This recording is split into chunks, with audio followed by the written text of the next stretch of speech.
Welcome, Agenda Rights. It's Tuesday, the 12th of November. It's a news day.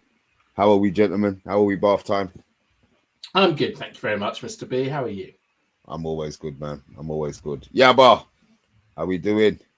Yeah, I'm a bit tired, but I'm ready to go. I had a long day at work, but yeah, I'm okay. Okay, really excited. I mean, after yesterday's show, a lot of food for thought, and I've been thinking about it all day. You know, about the changes and what's to come. I even just 20 minutes ago, I was watching Amorim when he came to play us in the Champions League for Braga, and watching his. Not it's got no relevance. He's not going to be playing for us, but just watching how he played the game. It was like a YouTube video of him for like 10 minutes against Man United, playing off the left, and he plays a bit like Bruno Fernandes. But didn't lose the ball, very technical, uses body really well. Yeah, really impressive. But I'm just super impressed by this guy. Everything he does so far is looking good. So yeah, really buzzing. And thanks, Bath Time. Really good show yesterday. Proper info. Do you think that being a good player does make a difference? Not in how the players treat you, but just in being a man. You do? Most certainly. Do you want me to elaborate a bit? Yeah. Oh right. Oh sorry. Yeah. I was if you go and watch him play. So obviously what you explained to us yesterday and all the information and background, we're all learning about him now. But yesterday's show gave me a lot of insight into the man. And I think the man has recently played top-level football. And when he played, the way he played in that game against Man United in 2012 or 13, he didn't give the ball away. He was a team player. He's responsible. He played the full 90 minutes.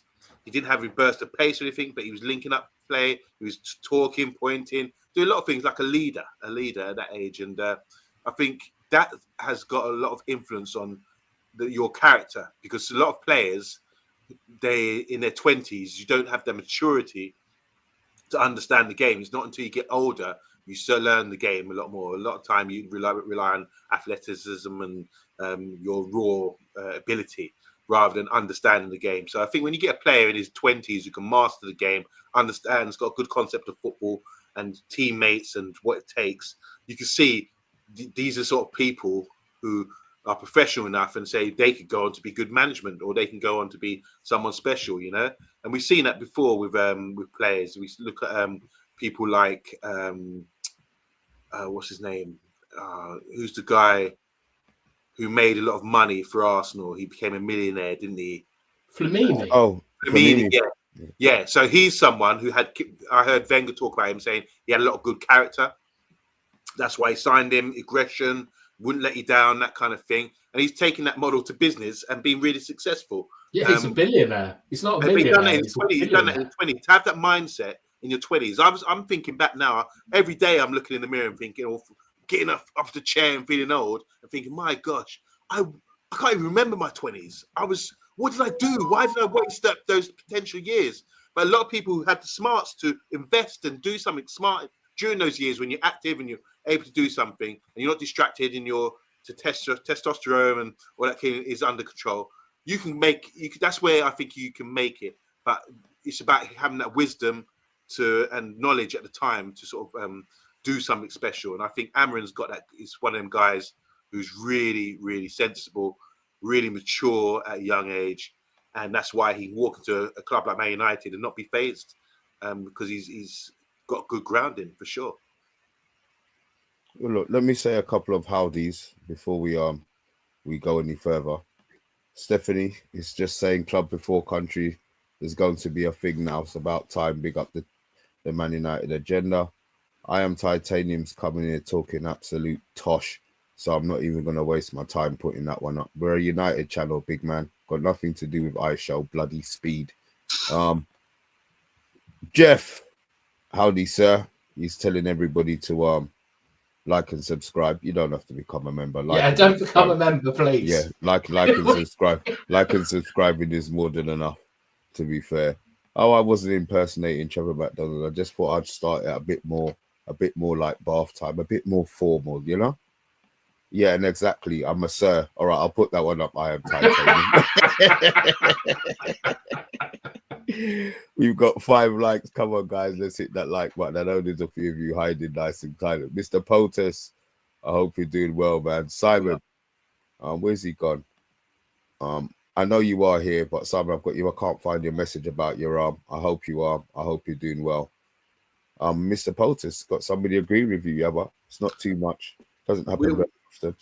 We're friends on Instagram. We talk on Instagram. Oh, fair.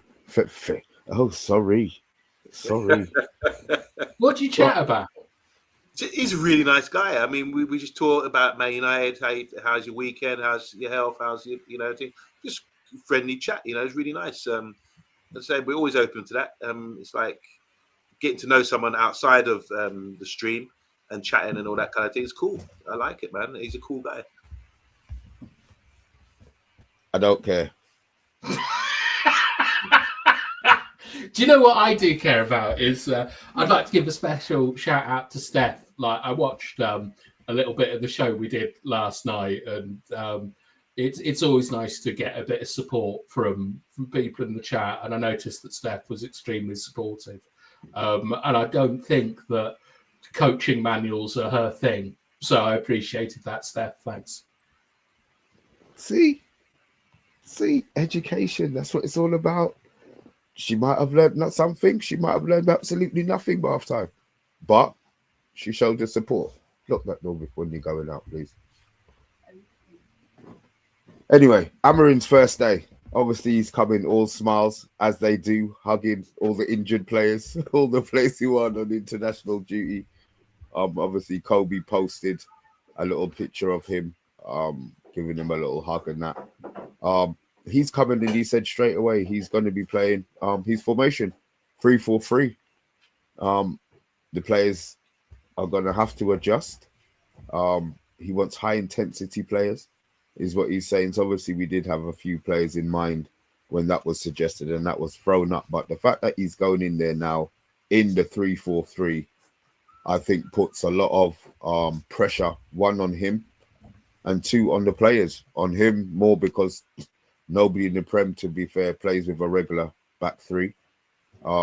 United never played with a back 3. So it's something that's going to be new to us as fans. And the players, well, a few of the players, maybe the players will be able to adapt, and that's maybe the stuff that we have to look for. But what are your thoughts, Bathtub, on the fact that he's just coming straight away and he said he's playing 3-4-3? Yeah, I like it. It's very Mike Bassett, isn't it? Like, we play 4-4-F-2. I think it's a clear message that this is the way that we're going to play. There are 3 teams in Europe that are doing pretty okay, I think, that play his system. Like, definitely Bayer Leverkusen with Xabi Alonso. Like, they're a decent team, aren't they? I don't know what they're doing this season, but they were nearly invincibles last year. They lost 1 game, I think, in the final. The final. Yeah.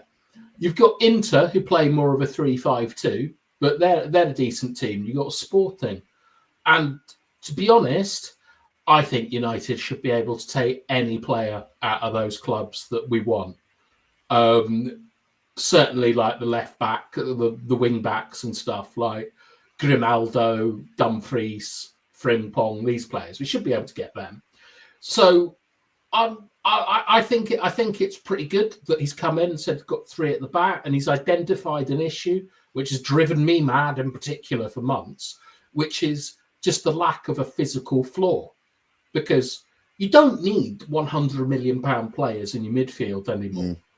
Like, you need Joe Lintons and Cunhas and players like that. You need strong runners that are good in the air, that can handle ground duels, that can control the ball and pass it. And it's, like, that's not that difficult to find, but we've got to kind of stock up on those. And I'm excited about a player like maybe Collier coming in. I think I'm just excited about United, Mr. B. Yabba. Yeah, just to add, I'm just going to add a few things here, because obviously there's a lot of news coming out and about the arrival of the coach today. And like you said, we said backstage, I've seen a lot of hugs, greeting the players, one with Kobe. And Kobe knew the cameras was on him, so he kept that smile. You know, when he had it, he sort of like, yeah, you know, really happy. But a lot of guys, it's going to be interesting for the players. It's a great moment for the players because they'll be thinking, does the manager want me? Will he fancy me? It's always the case. You hear about any footballer will know whenever you change a manager, you just don't know if the manager's going to fancy you or not. And a lot of these guys will have a dilemma right now, saying, "Well, does he like me? Will he be? Will I be in the side? Will I have to think about the future? Will I have to start telling the wife we're going to have to believe or something like that?" So it's really interesting times, especially what like Bathtime was saying because of the change of formation. This is something. The centre backs are cool. They're chilling right now. But all the other players, I think, have got some worries. Even the midfielders, I believe, because I think there's a designated role for each of these players, and if you can't fulfill that, maybe you're going to be out. Just like Ruud van Nistelrooy was out. There's no time for sentiment or nostalgia or anything like that. It's all about winning, all about as the game model. As I was saying yesterday, it was really funny. You know what, Barbara? I've been repeating that all day, and I still can't say it like you. Game model. Yeah, game model. Easy. For some reason, when you link the words, it does sound a bit dodgy. But anyway, yeah. So I've got a bit of updates for you guys. Talk to us. From one of my special sources. Basically, they're saying here that Mason Mount is set to play a key role under Amorim at Manchester United if he can stay fit. And that's really interesting because he hasn't stayed fit.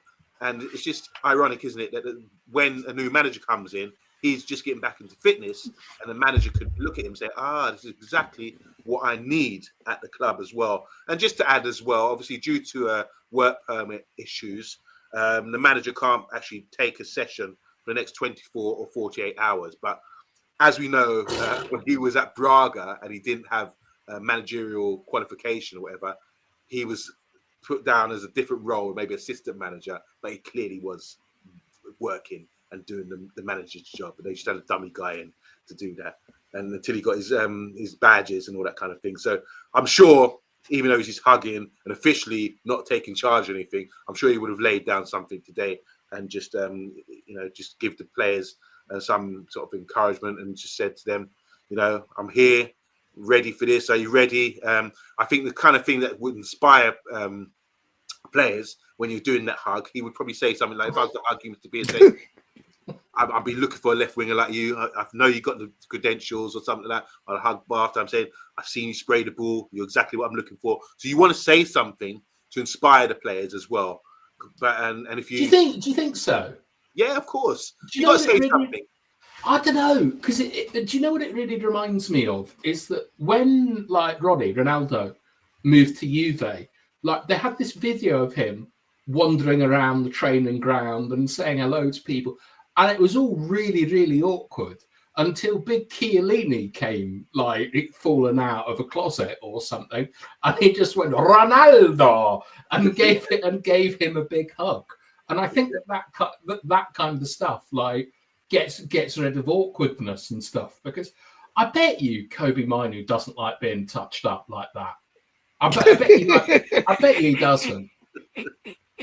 Like I would. It was a hug bath time. Yeah, but touch still, him up. He didn't grope him. I know.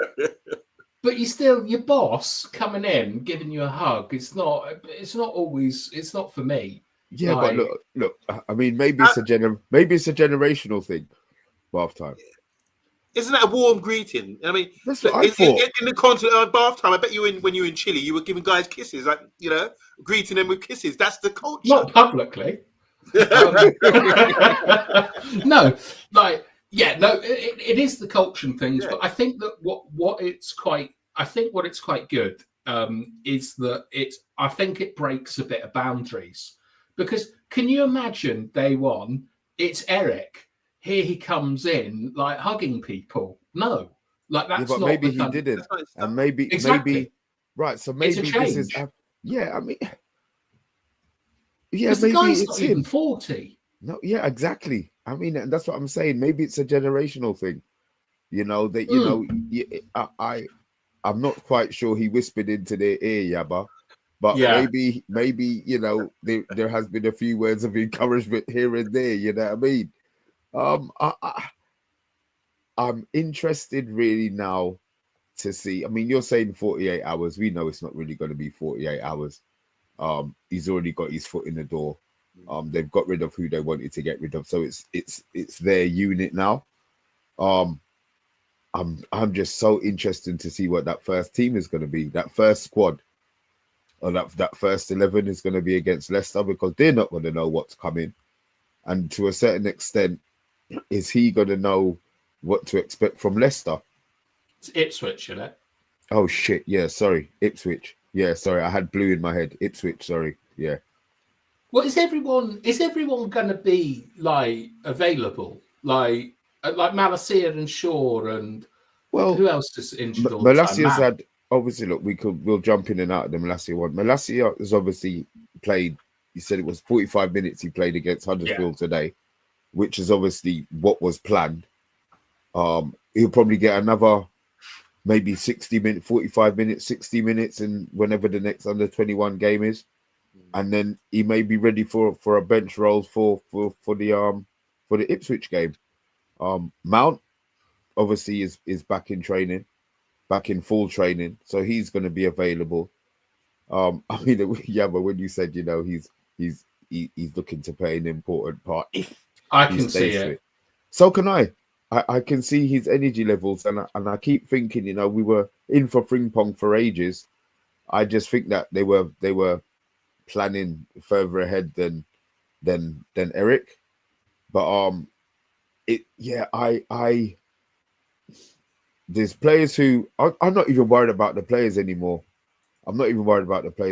I think they found this is their man, so they're gonna back him, as much as they can back him. If these players don't jump up, I think they're gone. I really think they're gone. I don't think there's going to be any time for sentiment. If Rashford can't hold down the space in the team, I think he'll be gone. If Martinez, who we'll drift onto again, continues to stay injured, then maybe he'll be gone as well. There's no point having these players on the books who you can't Yeah, how are we going to get rid of Rashford if we want to get rid of him? He's on wild money. It's a huge financial hit. I'm sure they'll work it out. For half time. They got rid of Sancho, and he's tearing up Chelsea at the moment, isn't he? It's rumours going around today that Sancho has been banned from the first team squad for refusing to play and is training by himself with Chilwell. You're joking? No, Is that a rumor, or is that a rumor? Okay, well, let's. As I said, I have no sympathy for it. I have no sympathy at all for him. As I said, he went on strike, and to me, he went on strike and didn't play for me. He did not play for Eric. Eric doesn't pay his wages. All right, I don't purchase anything, necessarily Manchester United branded. But at the same time, I took it as a slight that he didn't want to play for me, not that he didn't want to play for Ten Hag. So I'm glad he's gone to Chelsea. I'm glad they're going to have to. Mr. B. He's an absolute loser. He's got all the talent in the world, and what he can only perform in Germany. Like, what is he, like David Hasselhoff or something? I think in Germany. That's very good, actually. Thank you. I was really scared then. I was trying to think of something not related to fascism that I could say performed in Germany. So, that is very, very good. Yeah. For those who don't know, Hasselhoff was a huge rock star, wasn't he? During his pomp in Germany, he got #1 hits and all that kind of thing. So yes, very similar to Sancho. I just, not to back Sancho, but he's very talented. But is it a case that he has got a inflated ego and rates himself highly and looks around and says, "I'm better than this guy. I'm better than that guy. Why aren't I in the side?" And he's a child. Well, then, but like I was saying earlier about someone in your 20s, sometimes you don't have the ability to do this. It's not till later you realise, oh, what a dummy I was, when I had all the talent. I just think Sancho's he's been a wonder kid growing up, always been the best in class. And then he's to Man City. He was better than Foden. He was most talked about player. Goes to Germany, gets gassed up and does really well. And he probably expects, after the move to Man United, of being touted after and all this kind of thing, I think he expected to be walking the team. There shouldn't be no questions about it. Yeah. And sometimes when you hear about stories about Eden Hazard and Tevez and Kun Aguero and all these great players who don't really train as they should because they take it easy, and then on the match day they're on it. I think he's got that kind of attitude about him as well, a bit slack, and it's backfired on him because maybe he's too young or probably not proven it properly yet to be able to get away with that. But yeah, he needs to sort it out. He's got a bad. I think he's just a child, Yabba. Yeah. He acts like a child. And the thing is it's crazy because we all know that, like, even though he's been a superstar since he's, say, 15 or something, like where he knew he was going to make it in professional football, he'll have made huge sacrifices. You know, he left everyone behind to go to Germany, like barely out of nappies. It's not easy being a top level footballer. There's a lot of hard work that we don't see. But he just appears to. I don't understand that. He's got no fire. He's got no desire. Every setback, he sort of cries and stuff. He's had plenty of chances. He's got no real. He's never left anywhere with any sort of friends. You get the impression, apart from Dortmund, and he's someone who frustrates me a lot. Like, I think I've got more time for Ravel Morrison than I do for Sancho. Because Morrison got led astray and was young, and that could happen to any one of us. But Sancho's a grown man, like, just messing about. He annoys me so much. Well, anyway, he's not our player anymore, so we don't have to worry about him so much. He's there. Oh, he's sold. We sold him, didn't we? No, he's on loan. If Chelsea have to finish 14th or higher for him to go, but 20 mil. He's still our player. Oh, wow. I didn't know that. I didn't know that part of the deal. That's crazy. Yeah, more money than sense, for sure. Wow. I thought he'd been sold. It's a loan to Bar. It's as good as. There's no way Chelsea are finishing below 40. So, imagine if Amorim says, I've got the answer to right wing back. It's Jadon Sancho. Get him back. Just quickly, while we're talking about attitude and professionalism and all that, I want to shout out Bruno because Bruno Fernandes helped save the nil passenger on the EasyJet flight. Have you heard about this? Yeah, I saw it and I thought he just cannot stop himself from getting involved in stuff. Can he? It's not just that. Sometimes you do something like that and you just hold it down. You don't want to tell anyone about it. But as he was going to the toilet at the back of the plane, he noticed a man seemed to be passing out. Fernandes shouted urgently for assistance. Excuse me, we need help. Excuse me, we need help. He repeated that a couple of times. And there was a spare seat in the back, which Bruno helped the gentleman sit down on. He stayed at the back with members of the crew and made sure he was all right. And then he took a selfie with fellow passengers and Diego Dello. Roy Keane would never do that. So he saved him by picking him up and putting him on the chair or moving him to another chair. Yeah. Oh, Bruno, he's got his what's that badge that you get there for first aid? Oh, right. God bless him. Sliding down the aisle like this because he helped him to his chair. Oh, I wish he'd do that to Rasmus Højlund and just put him on the bench. Should we do some comments before we forget? Let's get him in, Oh, dear. Let's have a look. Did you start these? Yeah. No. Do you want to do these, Yabba, or do you want me to do All right, I'll start a few, so let me just touch on them quickly. Simon Warner, when is Shaw back? I wonder how long he will last. This is a team from Jeff that he's suggesting already, because obviously we're debating what sort of team. The two tens would be Ahmad and Bruno, so there's no Garnacho on that side. The rest sort of kind of speaks for itself. The wing backs, you see it there? Mazraoui and Dalot. Potter saying, I watched the Milan match and Dumfries looked good. I watched that the other day as well. He did. He was all over it, all over the place. Strong runner, back and forth. He was just up and down. What did you call it, Mr. BSA? 70-meter sprints up and the shuttle just shuttles. You're dead. Yeah, you're dead, you know. Can't do those. 70-meter shuttles. Yeah. Wow. Yeah. Here's a good signing for us. Afonso Davis, who's obviously on a free at the end of the season. All day, says Jeff. Amorim wants to sign Danilo. Is that the fullback guy? He used to play From for where? City? Did he play for City at one point? I think he did play for City. Okay. Frimpong will have many suitors. he will go to City or replace Trent at Liverpool. We should go for Trent. That would be brilliant.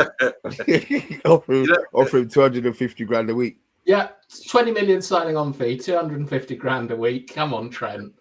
Like, come to where you'll be appreciated. Perfect in that system, wouldn't he? United might even offload Xerxes in January, being a waste of chance. Mill, says Simon Warner. Chat Sport, how you doing? Sorry, I've got to ask Simon. Why is he being a waste of money? He's been here for 12 games. Exactly. Why has he been a waste of money? I'm with you, Mr. B. Chat Sport saying here there might be some changes in shirt numbers. That's from Chat Sport. Rue said he would like to manage United one day. Depends on how long Amorim gets. Simon Warner again. Rude, the legend, got our mojo back, and it's a delight to actually see us playing and getting positive results. Yeah, we're on a high. Laughing at bath time. Come on, mate, says positive. Don't like being hugged by people I don't know. Little selection issues. We've got No Shaw, Malacia, and Maguire all already out for the Ipswich game, apparently. That's from Jeff. United need to build a solid base with their players as well, which we seem to have under the system. Big up to Waffle TV show. Enough respect to you guys. Shout out to the panel. Thank you, guys. Make sure you guys subscribe to them. Top draw. Big up to Miguel as well. He says, big up everybody. Thank you. Hope you're doing well, Miguel. I haven't seen him in a little while. Yeah, I know. It's been a while. We've got Jeff saying here, Sancho has, what's that saying? Oh, millennial-itis. Okay. And Sancho has more talent than Garnacho, says Bart, serious fan. As we say, thanks for this, but he's right. I couldn't believe this. Loan comes to effect once he's played 14 games for Chelsea. I hope that's not right. I'm sure they finished 14th, because if it's played 14 games, they might just do what a lot of clubs do. Yeah, and just not hold play it, him after the 13th. They've tried that already, haven't they? Yeah. Yeah. Sancho plays like he has low testosterone. That's from Jeff. Big up Jale says, look at that. I found the place again. Got myself a baguette and a chili meat sauce. I hope everyone's had a good day. Big up. Settle down. We're just talking. Settle down. yeah. Well, he might be having a hot mouth with his chili sauce. So just try and settle down. Have you seen this chip challenge that everyone's doing? This hot chip challenge? Yeah, Rebel was supposed to do Rebel it before he disappeared. Right. Yeah, I would never do that. No chance. Big up to Steffi Griffiths. She got a big shout out from bath time earlier. Overhead Kick TV. Respect you. How you doing, man? Do you guys remember when I mentioned the kid Quinenda from Sporting? Yeah, we watched him against City, didn't we? He's the young 17-year-old playing wide. Was he the little black guy on the left? On the right. Yeah, on the right with the left foot. Yeah. Yeah, I think a bit early for him. What I did find out the other day is, that Leicester winger that gave Delo a hard time? Yes. Yeah. Sporting. He's come from Sporting? From Sporting. Wow. Might be something to watch out, that. Wow. Okay. And he'd be cheap if he's from Leicester. Kindly smash and like and subscribe. Just quickly, I've heard, just not to go off topic, sorry, Mr. B, about this, but talk about players and things. Do you think there's exciting players in world football, even in the Prem? No, they're all robots. That like they used to. Yeah, this is what I'm hearing. There's a lot of argument. Game models. What do you call them? Game models. Yes. It's because of the game model. Like, all the fun has gone. Like, yeah, they're just athletes. Yeah, you used to have Letizia, Ginola, Lamana Lua. Oh, wow. Shola Anunoby, Ricardo Fuller. Where are the players like that? They're probably playing out in League Two in France. I saw a clip today of a Galatasaray game where there were 4 overhead kicks in the same sequence. They kept deflecting and hitting bars and stuff. But all the fun has gone out of football now, because it's all about systems. And if you can run, and if you're fast as Chat Sport as well. I agree with that. I've heard that a lot lately, and I think thinking about it, and I think when we see the Man City, they're the top team apparently. So they're wide guys. You want to see some sugar. You want to see get a feel this is exciting, taking on their man. And they don't. They do it only in certain situations. They do it. It's is it a case that they don't want to give the ball away? And we look at what's happened to Garnacho recently. People being on his case. Because are the fans responsible for this as well? No. I know some players are being he just needs to he just needs to score the chances that he gets. Is he our most exciting player, like who can take people on, and that's what he wants to do. So what? It's him or Rashford, being isn't taken it? out of his game, do you believe? Yes, because it's beforehand. It was more about like duels all over the pitch, wasn't it? Like I always remember there was a player called Anglamar who Valencia, right back, brilliant. Yeah, him and Giggs, absolutely incredible. Like Ashley Cole versus half of Europe, like Ronaldo, Messi, all of that kind of stuff. It was much more one-on-one. But now, because of game models, it's about opening up the space. So you're going to see Jack Grealish tippy-toe into the box, and he's not there to beat his man. He's there to get two men over and give and make a gap somewhere. And that's kind of the way that football has gone. But everything goes in cycles, and eventually, like you'll begin to get teams that do, in a way, what we do, where they get someone like Bruno, who is like an improviser, a creative force, and they'll play more to his kind of strengths. Like if I were at Brighton or Wolves or something like that, I'd go and look at the most sort of skillful guy that I can get. Actually, the same way that Aston Villa used Jack Grealish. Yeah, and I'd see if I could do something like that, because you're never going to get anywhere trying to beat Arsenal and City with the 10-foot players. Yeah, like so find your Letiziers, find your Ginolas.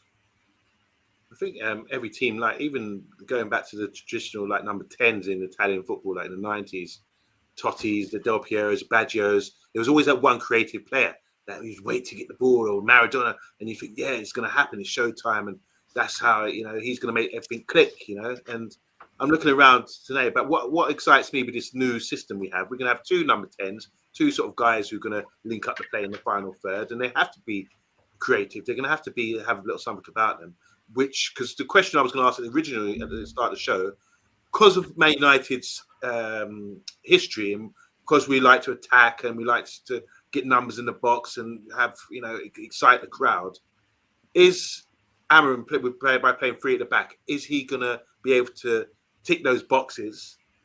And then I came to the thought that maybe with Bruno, what he did the other day, he scored a brace, didn't he? Or almost a brace with an own goal. Is he going to start to shine? Is he going to become the player that I always thought he was, a top world-class player number 10 in that position? Because it's going to give him and someone else more license to open things up. So those are the questions for me. Can Amorim, will he turn on the fans at Old Trafford? And will we be excited and play exciting football where it will get us off our feet and have Mr. B drooling on his live watch-alongs?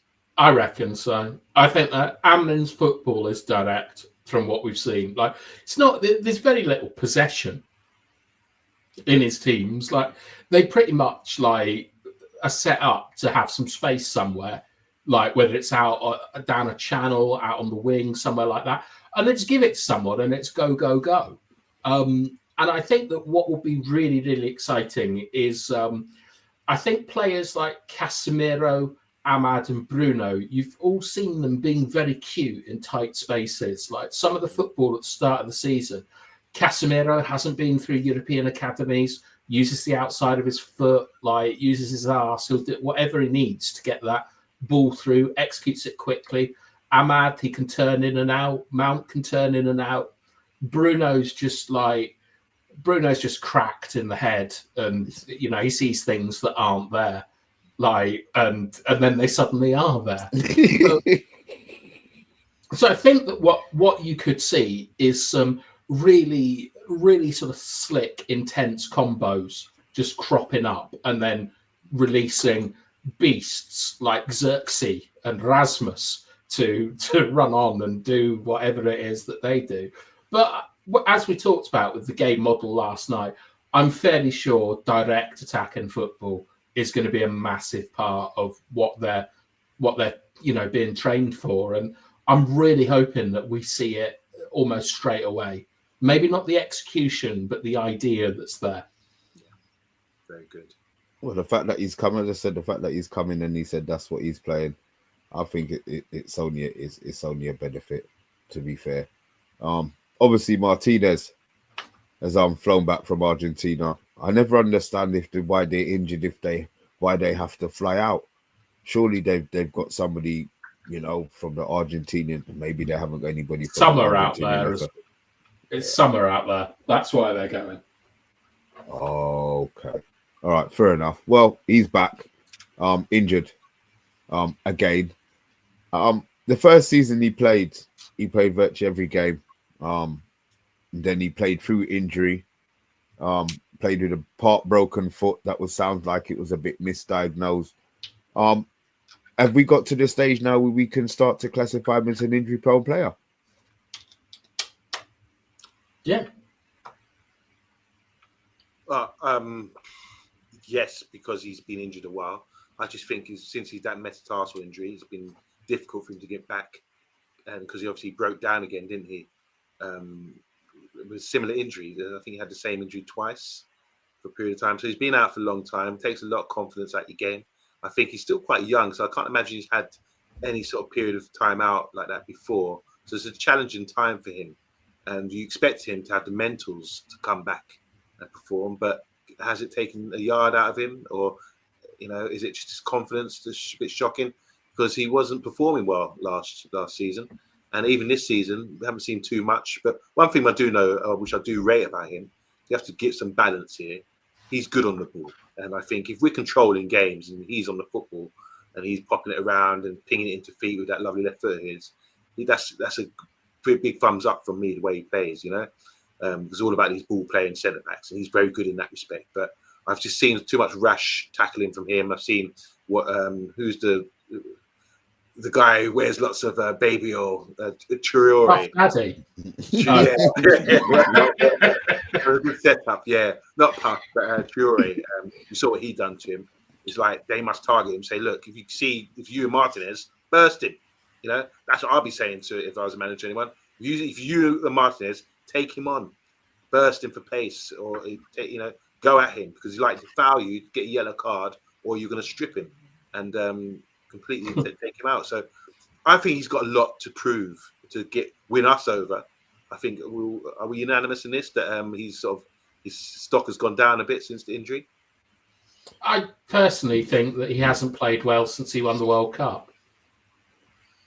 I think we've seen maybe 6 decent months out of Martinez, and then he played well nearly gave penalty away in the FA Cup final, but he did well in the FA Cup final. But that's been one game in 2 years where I think he's performed at the level. I would look to move him on as soon as I could. To be honest, I don't like his character. I don't like. Do you remember when he did that sort of weird double jump on someone? He jumped up in the air. I don't like that. That puts your teammates under pressure. He's very lucky not to get a red card against Chelsea, I thought, with a stupid challenge.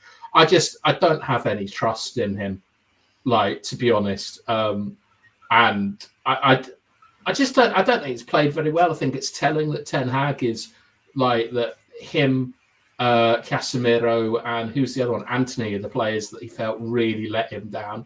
I don't think that Martinez has been good for a long time. And to be honest, I think Luke Shaw's going to take his place. What, left centre back? Wow. Yeah. Do you know what? That's a shout. That is worth it because he's played in a 2. He can defend out wide left. Exactly. That part of the game wouldn't be an issue. Wouldn't be really be an issue for sure.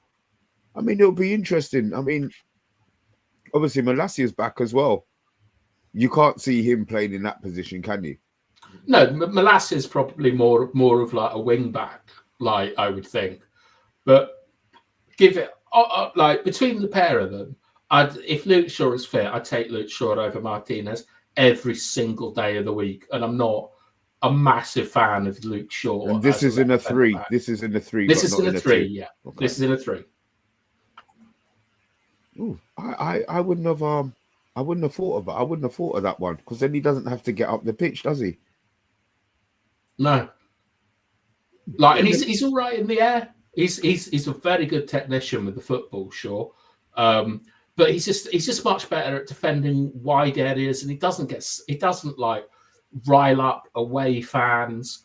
Like, I mean, like neither of them are ever available like when you need them. But and Yali's put a comment in about like Mazraoui could take Martinez's position, and it's something I don't disagree with. I think it was really, really interesting that in the Leicester Cup game, Mazraoui came on at left centre back. Like, I think you should be wondering like why that decision was made. And I mean, Mazraoui's our best player at the moment. Can I say something? You know, when obviously Ten Hag played Mazraoui at the number 10, are we beginning to No, I know you went.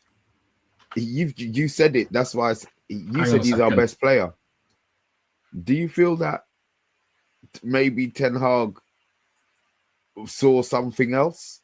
Maybe because we've seen Mazraoui,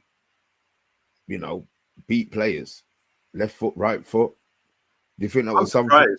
You know what? I'm surprised when I saw the comment there about Mazraoui playing left centre back, also playing in the back three. Straight away, I'm like, no, surely not.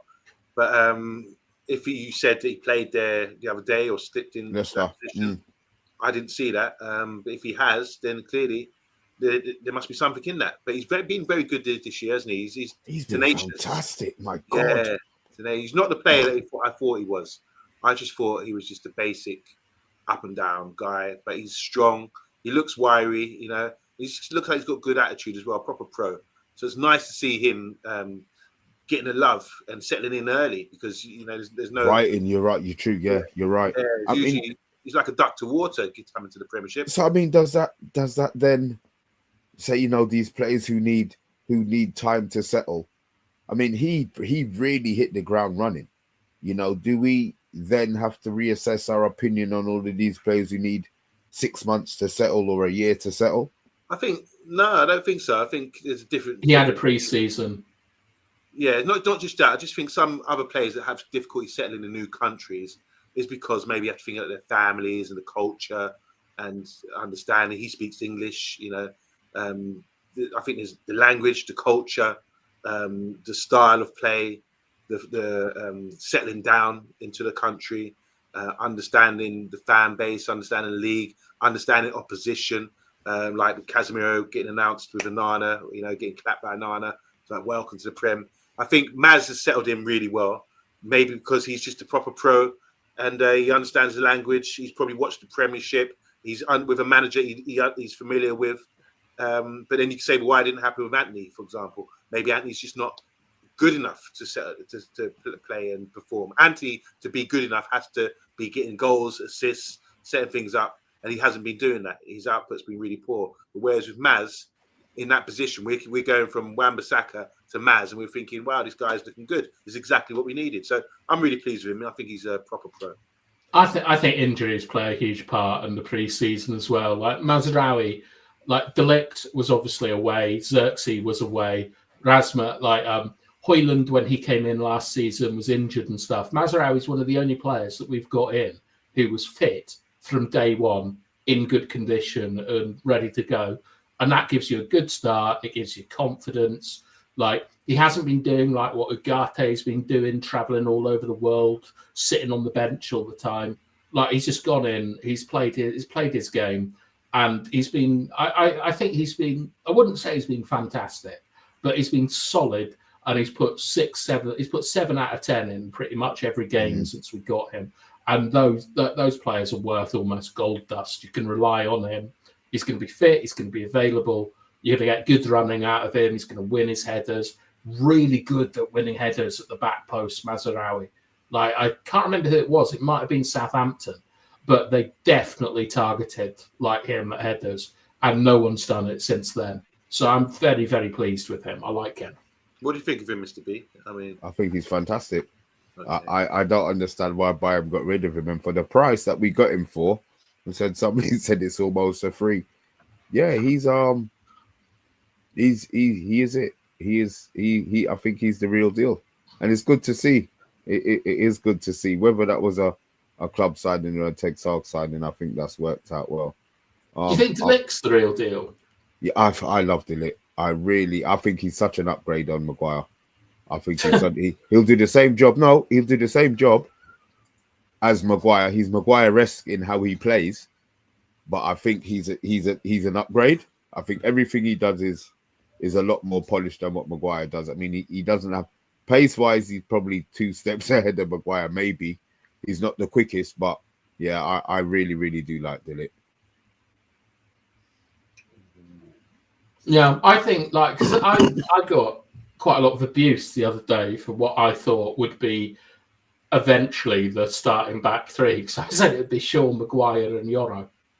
I think that those are the players best suited to the positions. Okay, well, it's a good job you're not picking the team, innit? Why? You'd be in it, Mr. B. Oh, sorry. All right, yeah, sorry about that. No Garnacho, Mr. B's on the left. snapping at people. Oh my life! Can you imagine? Oh, the joy. Look, before we start waffling, because I know where that's gonna go. We did obviously touch on Malacia being back and him playing 45 minutes. What options is he going to be giving us, Mr. I'm going to ask this to you, Mr. Tactician, bath time. Yeah. Can we see him getting into this squad? And is it only the one obvious position that you can see him playing in if he does get a run out? Yeah, I mean he'd be a left wing back, wouldn't it? Like, where else is he going to play? Could be a right wing back, I suppose. But I mean, Malacia was all right when he wasn't injured. It was nothing spectacular. I do remember he inverted quite well, so he offered a nice sort of alternative to Shaw. It was it was a bit like a little pit bull, wasn't he? Sort of like had to use a lot of aggression. I never really liked him playing because I didn't like Malacia and Martinez. As a combination. They're too small and they weren't great over huge distances. But look, the guy's been out for 2 years or whatever. Not all of it is his fault. I think we just leave him alone until he starts coming on the pitch and stuff. He's just someone that you got to just say well done for getting yourself back, and then we can go from there. I treat him the same way we treated Shaw 7 or 8 years ago when his leg fell off. Richard saying here, hi Rich Sports United TV, said I can hardly remember Malacia. I'll probably move him on if he doesn't look so good on his return. And I mean, Charlie saying here, Malacia started with the under-21s today, so he's playing ball again. Yeah, we've seen him back in training. He had 45 minutes today with the under-21s. So just see what happens. I'm a huge draft fan. I don't think we should. I'm not really thinking about him like that. We've managed without him. If he does come in by February, March, start coming on a sub or something. No, he'll be here long before that. He'll be here long before that. I mean, he'll be playing in December. I reckon he'll be playing in December. He won't get starts in December, will he? Oh no, he won't. I don't think he gets starts full stop unless we're still in the Coca-Cola Cup. And I'm sorry, that'll be finished by February. We would have won it by February.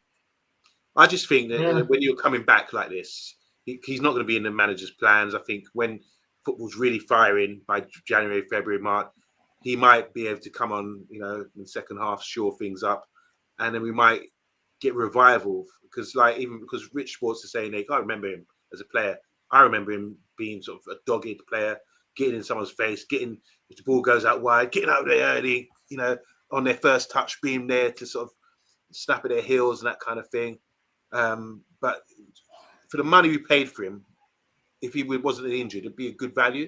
And I still think he's good value. Just someone who can come in, and he's at an age as well where he's experienced enough to do a job. But he's not going to set the world on fire. But at the moment, while he's there, we've got to back him, and he could come in later in the season and help us out in some way. For me, Yabba, in recent years, and I feel that this is driven by social media, I feel that there's been a disconnect between one of the core values of Manchester United, which is fans and the club looking after players. like the treatment of sort of Phil Jones and stuff like that. All right, Luke Shaw's a little bit different because he played for England and he didn't play for Manchester United. So I think that you can criticise Luke Shaw, but when you see what's going on around Garnacho, whether you think he's been a bit wet, as I do, look at like Beckham and Cantona and stuff like that. Like we always rallied around our players and looked after them. And I hate this idea that Ragnick brought in that we've just got to cut through the squad the whole time and stuff.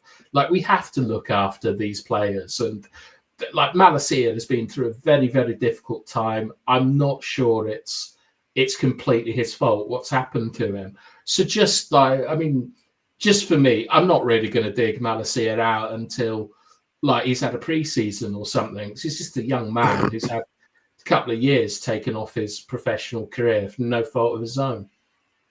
Yeah, most certainly. But that was, like I say, it's going to be interesting what happens. Malacia, can I just touch on a few things, guys? A few more things here. So the backroom staff, we're talking about Amorim coming in, and we know about the work permit issues. It's going to be 24 to 48 hours before we can officially start training or whatever. But the backroom staff has not been announced yet. We know Ruud van Nistelrooy is not coming in, but obviously he's got a team of guys that he works with, and I think they're all coming over from Sporting as well. So there's a lot of relocation for a lot of these guys living in Sporting. Suddenly, pack your bags, we're going to live in Manchester, the whole staff team, and the boot room, as you said the other day, bath time, is going to be a team of people that he trusts, a bit like me and you guys. We're a team, we trust each other, we go everywhere we go. People want to know who we are with the Man United agenda, where we come from. Anyway, just so everywhere we go, Mr. B's asleep. Yeah. Mr. Ruud van Nistelrooy and Amorim, apparently they did not speak face to face. It was probably a phone call or something. Yeah. He was told that he's not going to be part of the plans. Well, yeah, he did. That's right. Yeah, accept it. And Van Nistelrooy is spotted leaving the Carrington training ground just after midday, a few hours before Amorim actually arrived at the club. So there's no beef or anything like that. It's just a professional thing. Amorim said some positive things about Ruud, said he's done a fantastic job while he's been here. He's a club legend. All the right things he's saying there. But clearly, he's not part of his team. But there's a set piece. Do you know this guy, set piece specialist at the club called Andreas Georgeson? Could remain in place. He's already been there. The reason why is because he's more of a Jason Wilcox appointment rather than a Ten Hag one. So this is the one who's been helping us out with all the goals we scored from set pieces since he's coming. Have we got one from Delict? What's that? Sorry. One goal. Set piece goal. Yeah, I'm sure Delict scored the corner, didn't he, against Southampton? Early on there in one of the early games. Is that it? Is that our set piece goal? Have we just had one this year? I think so, yeah. We've struggled. We've definitely struggled. Oh, Jesus. One more thing before sorry, I've got one more piece of news. Yeah. Ten Hag, guess where he's been linked to? Ajax. No. Somewhere in Italy. Yes. Oh, shit. Como. No. AC Milan. Think of a club that one of our former managers has managed in Italy. Roma. It's Roma. Apparently, Frank Lampard and a few other guys have been linked with the Roma job. So Ten Hag. What a fall from grace. Like, go from Manchester United to your potential rival as Frank Lampard. Big up to Darren Tubbs, by the way. How you doing, Darren? I'm shouting you out. He said Man United is back. The revival returns next season, he hopes. He's a Liverpool fan, of course. No, you don't. You don't want that smoke. Enjoy your free pass that you've had. One more thing, as Darren's names come up. Your opinions on Fletcher staying? Darren Fletcher staying. Obviously, a lot of the backroom staff have left. Your thoughts on Fletcher staying, Yabba? I don't know what Fletcher does. I know he's got his sons. Has he got his sons still at the club? He's the link between the technical coach. Yeah, so he's kind of the link between the under-21s and the youth team and the first team. So he's the one who maybe makes a suggestion. I think Dan Fletcher's a bit of an enigma because we never really, when he was at the club, when we were winning things, he was always the guy. He's one of Fergie's Scottish mates. That's why he's playing. A bit like Fergie's son, getting game time because of the Scottish connection. But he was turned out to be actually a good value. He was doing a good job for the club. He's an excellent player. No, but this was the perception that he was a Scottish. He was Fergie's boy. He was just a Scottish guy that Fergie wanted to bring in because he loved him and that kind of thing. That's what was a perception from a lot of fans. We know better. But and then people say, there's no flair, there's nothing going on here compared to other players. But you need players like that in your team because we don't see the effect initially what he's doing in the club. And now when he's gone to his non-playing role, the same thing must apply because he's been there for a period of time now. He's part of the club. He seems to know the club, knows the culture of the club. And maybe initially I thought, oh, they kept him so they can bring his sons into the club from, did they come from Man City or something like that? Yeah. Thing. But it seems like him being kept on, he must have some value at the club. And I'm not being cynical thinking, some other reason. He must be doing something good, or he must have a good impression, or ticking all the boxes for whatever job he's doing, which you said is what, a technical? Yeah, technical director. He was, his biggest mistake was he was the guy that basically signed Ragnick. But he interviewed Ten Hag. He went to pick up Ronaldo, I think, from the airport. I think during our injury crisis around Crystal Palace last year, he was training. Like I think him and Huddleston were like part of the first team squad for a bit. He had a weird injury, didn't he? Did he have like Crohn's disease or something? Something wrong with his stomach. Irritable bowel syndrome or something, was it? Yeah. Ulcerative colitis. There you go. That's what my daughter's got. Okay. What's the symptoms of that? It's more bowel orientated, lower end bowel, and lower intestine. Yeah, it's not a good one, is it? It's like you don't want that. What you do want is him scoring 2 goals against City. Do you remember that game where Owen scored the winner? Like Fletcher scored 2 goals in that game. But I think he went to West Brom in it, and he did his badges. I think he's quite highly regarded. I think he's probably a positive figure around the club, and he helps people out. He understands like the sort of playing side, the coaching side. He's had terrible injuries and so on. Like he's one of these players who even now he still gets grief when he's just a guy like working at the club. I always thought that he's that like he would probably take over as the interim manager until Ruud came along. I like Darren Fletcher, and it's he's like a sort of continuity guy. Like there was a guy at either Chelsea or at Newcastle. Was it? Oh, there was a guy at Newcastle who seemed to be there for like every single manager. Chris Houghton, is that who I'm thinking of? And then he got the job and they sacked him. Yeah. He's like Fletcher's a bit like that. I think his continuity keeps principles going and things. No issue with him. I think he's a good guy. What's your thoughts, Mr. B. Fletcher, as a player and what he's doing now with his underrated player? I have no idea what he does at the club, or I had no idea what he does at the club.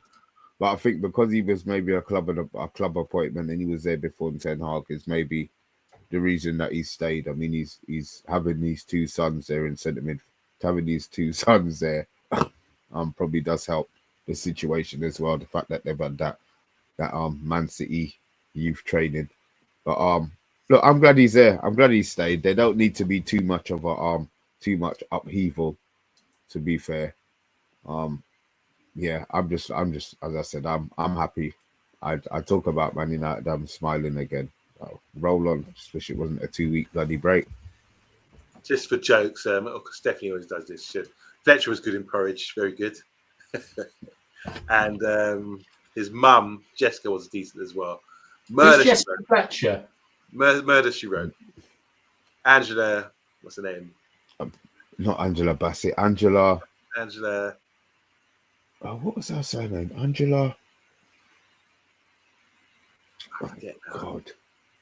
Look, somebody's going to tell us before we go. Yeah, but I'm looking and they're not. I mean, you ask him, like, what dinosaur would you put in goal? And there you go. Thank you very much. There you Angela go. Lansbury. There you go. Yeah. Early doors, what's happening, man?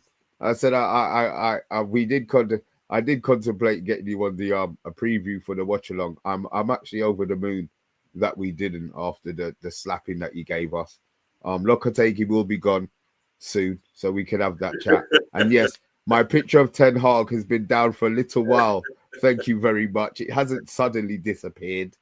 You know, it was gone. It's been gone. It's been gone a couple of weeks. You wind up merchant, but I hope you're doing well, man.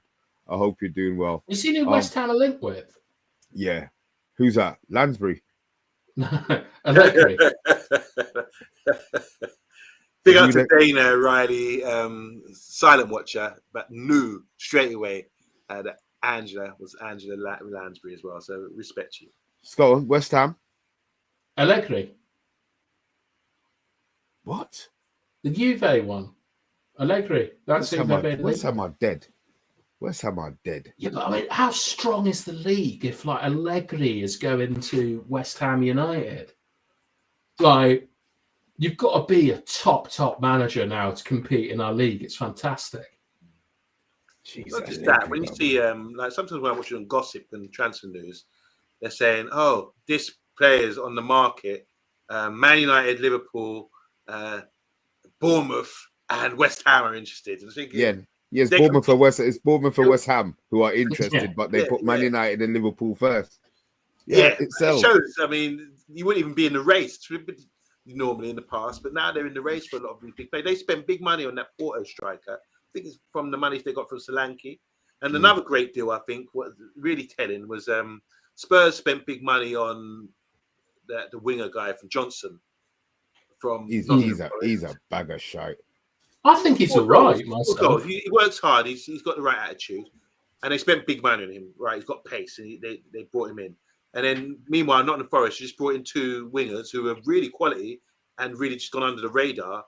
Hudson-Odoi. He's a really good player. He was a wonder kid. He was the best Chelsea. He nearly went to, was it Bayern Munich? Bayern, yeah. I've always liked him.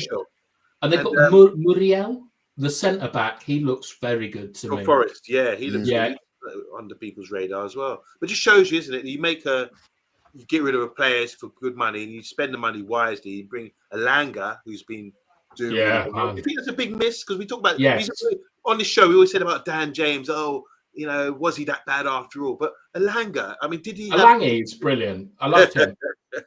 I loved it. Me and Solo, we like the same type of player, and I liked Alanga a lot. And I was disappointed he went. I still think that Forson had something that we should have had a look at. But the thing is, Yabba, is that like there is a Super League, and it's the Premier League now. Like Fiorentina cannot compete with Bournemouth financially. You know what I mean? So like that's how you get players. Like that's how you get managers like Allegri linked to West Ham. I mean, like Amorim, like didn't he have an interview at West Ham as well? Oh, right. Like there's so much money and quality in our league that, like, with the exception of our midfield, like, I mean, I think that every competition, with maybe the exception of the Champions League, an English club should be winning. Like off the financial power that we have. Like you know, the Conference League. Like shout out to West Ham for winning that, because I think that was absolutely brilliant, and every club that's in it from England should be trying to win it. But Europa League and Conference League, we should have that on absolute lockdown for the Premier League, instead of like Sevilla winning it all the bloody time. Okay. Right. We've hit the hour. Are we done? Are we back tomorrow? And what is happening tomorrow? Woo! Daughters at the wheel. So what's the theme? I mean, let's build this up, because Dora's host. That means she's hosting tomorrow. Is that right? She's hosting. She's prepared something. I know what it is, but I mean, should I say what it is? Give us tease us, make us, like a trailer. Just do it in trailer style. Against Sevilla a couple of years ago, I think some little Colombian called Luis Muriel or something like scored against us at Old Trafford, knocked us out of the Champions League. Yeah. And Jose went on a run saying, see where they play and when they play. And I think Dora might be going through that squad and the team, finding out where they played and if they played. Okay. So it's definitely not chicken related. It's definitely asking you. Smasher. I'm sure it'll be chicken related. I'm sure that Dora will get. I mean, you lot weren't here for the time she went absolutely crazy at the end of the show once talking about jam. It was one of the weirdest things I've ever been involved in. Strawberry jam. Yeah. Do you not remember Dora's rant about English people and jam? No. Oh, well, we'll just ask her. Ask someone in the comments tomorrow. Ask Dora what she thinks about English jam and see what she does. Seedless jam or seeded jam? I can't remember. She was just shouting about jam for 5 minutes. Simon, good night. Thanks, bro. We'll see you tomorrow, hopefully, with the Dora show. Wednesday is Dora. Nuggets of wisdom from Dora then, says Stephanie, no doubt about it. Who is this guy? Because David Coots? This is the ref. Oh, the ref. Oh, okay. We're not talking about that, are we? We did yesterday. We did. Jeff, okay. Look, you know what? He said it in private. Somebody stitched him up. I'm glad it's Liverpool. A lot of people probably think Jurgen is one of them. Yeah. And it is what it is. I mean, obviously, you know, all the Liverpool fans are going to be digging out all of the decisions that they didn't get, and they'll suddenly be winning the league. But it is what it is. He's never going to referee again. And it's just what it is. Just what it is.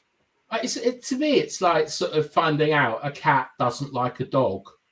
Like what ref is going to like a player or a manager? Of course, they're going to hate them all. He's just an absolute idiot for putting it on a phone because, I mean, I would like to think that it's someone from the car phone warehouse or something who's leaked that he's taken his phone in for a service or it's been cloned or whatever. But I mean, you're just inviting trouble when you like if you sit there filming saying naughty words about Jurgen Klopp and you're a Premier League referee. I mean, come on, what's wrong with you? If it were me, and we talked about this last night, didn't we, Mr. B? Well, if I had that footage, I'd wait until he was on VAR, and then I would be VAR. I'd be ringing him up, telling him that's a penalty. Award it now. Can I just blackmail? Similar on topic though. I was in a little food place today. I was waiting to get my food, and I had my food. And there was two guys coming from the college, young kids, and they were sitting there. They're on their phones and giggling, and laughing, talking. And you know when they're young, they talk loud so you can hear to make them sound cool. So they mentioned Amsterdam and maybe smoking and cool, you know. And I kept looking over when they said certain things. I just couldn't help myself. And then they pulled out a video of one of their friends in a sort of uncompromising situation, and I laughed because of the way what they said about it. I said, "Oh, let me see that," and they showed me the video.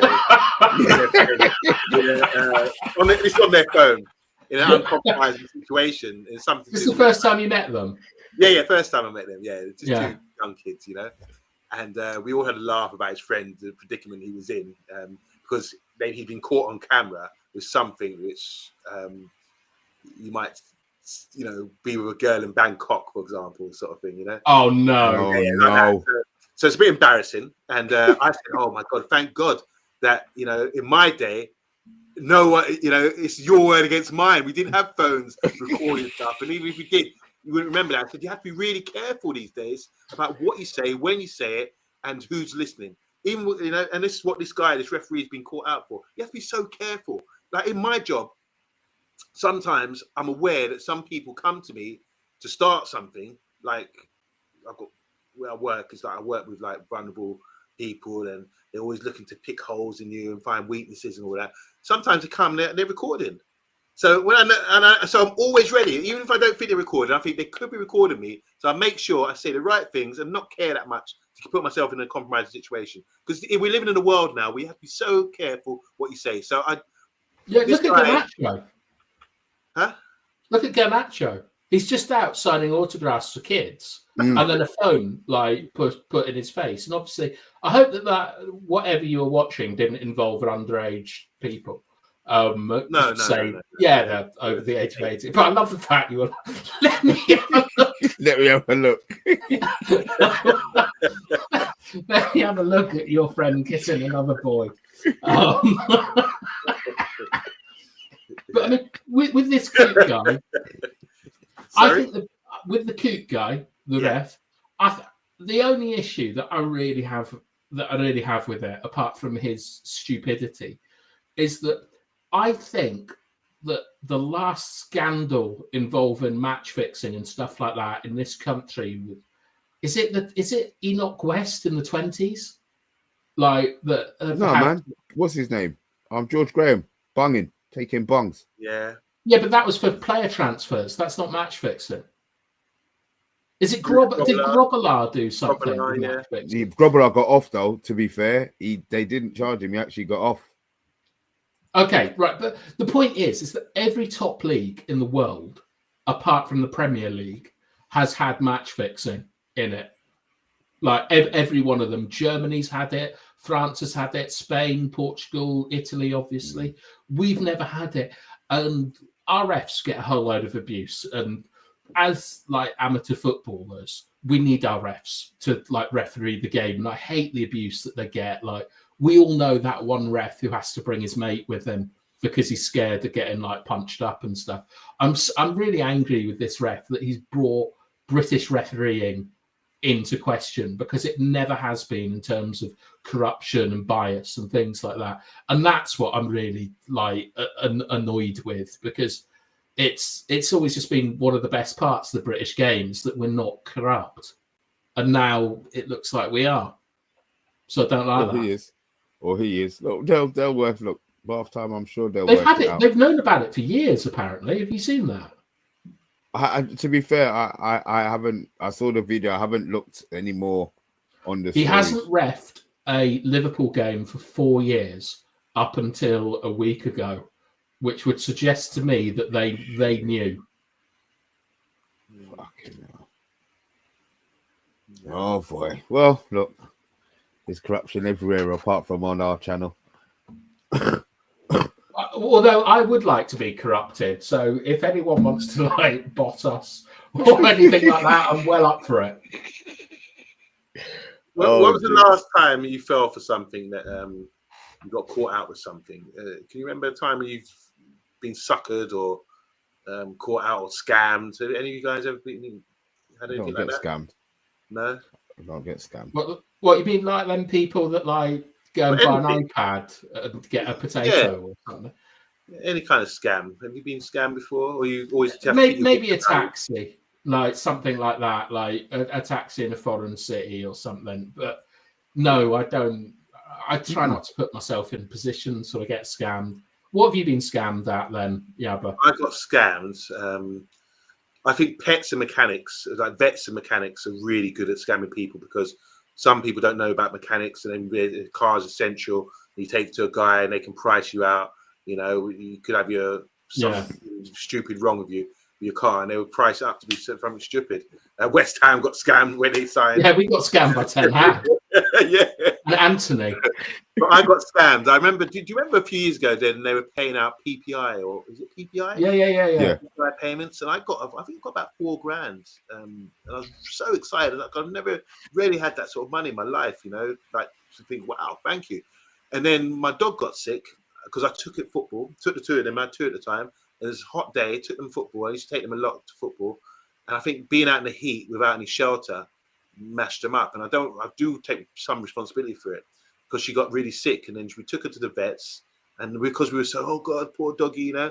At the time, it was my first dog, and then they kept the dog in overnight, and kept the dog there for about 3 weeks, and I'm thinking, just racking up the bills. Yeah, and so when we got the bill, it was like $3,000. All my PPI money went in, and I was afterwards. At the time, it's got to pay my heartstrings, but after I think I got scammed. Those motherfuckers, you know, they scammed me because we're going to pay the money because you want the dog to be better. We just brought them home. But what made the dog worse is that the dog was sleeping in some sort of back room in a cage all night, scared, you know, and we should have just been at home with us. Do you understand what I'm saying? So I think that was the biggest scam I've got, because the PPI, I was like delighted to get the money, but then I paid it out straight away on vet bills and got suckered completely.